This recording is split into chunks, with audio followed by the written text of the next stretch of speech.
Welcome to Leesburg Today's Daily Update for June 8th. I'm Samantha Bartram. Leesburg police got an interesting lunchtime call today when a bear cub was discovered roaming about the northwest section of Leesburg. Several residents reported seeing the cub in an alley separating Fairview Street and Pershing Avenue. Police and animal control officers first attempted to contain the animal just after noon as it maneuvered toward Old Waterford Road and Idley Park. But by just after 12:30, the cub seemed to have found his way home, returning of his own volition to a dense, wooded area nearby. Officers said anyone who sees the bear or any other wild animal in the area should use caution, do not approach or feed the animal, and contact animal control officers immediately. In other public safety news, it seems for the moment Leesburg's police force will not be adding new officers to its ranks.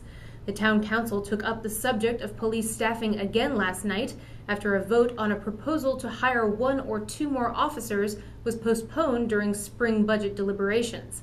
At that time, council members went back and forth on whether more officers were needed in fiscal year 2010 to keep Leesburg's streets safe and to bring the town's resident-to-officer ratio closer to the regional average cited by Police Chief Joe Price. Last night, a majority of council members said they would re-examine police staffing levels during fiscal year 2012 budget talks next spring. The current year's budget allows for the hiring of 1 additional officer to be used as a school resource officer for the soon-to-open Tuscarora High School. Also in Leesburg news, one of the town's most iconic buildings is again up for sale.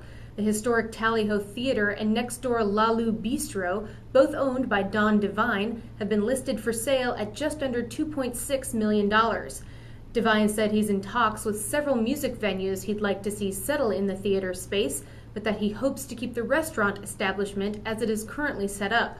Devine also pointed to the somewhat widespread desire in the town for a performing arts center, saying the Tallyho might provide the perfect space. While Devine confers with potential buyers, for the time being, it is expected the theater and restaurant will continue to operate as normal. Technical education students at Purcellville's Loudoun Valley High School presented handmade book barns to Loudoun County Public School librarians this morning, wrapping up a project the group has been working on since January. The book barns, which were built entirely by the students, will house books focusing on agriculture and Loudoun's natural resources at Pinebrook, Sugarland, Cool Springs, Francis Hazel Reed, and Arcola elementary schools to help foster student interest in agriculture.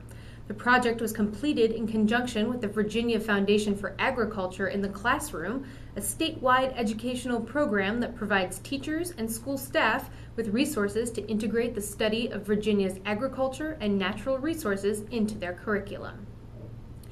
Finally, the folks at Fields of Athenry Farm are preparing to host a program on nutrition and mental development of children June 19th, and registration is now open.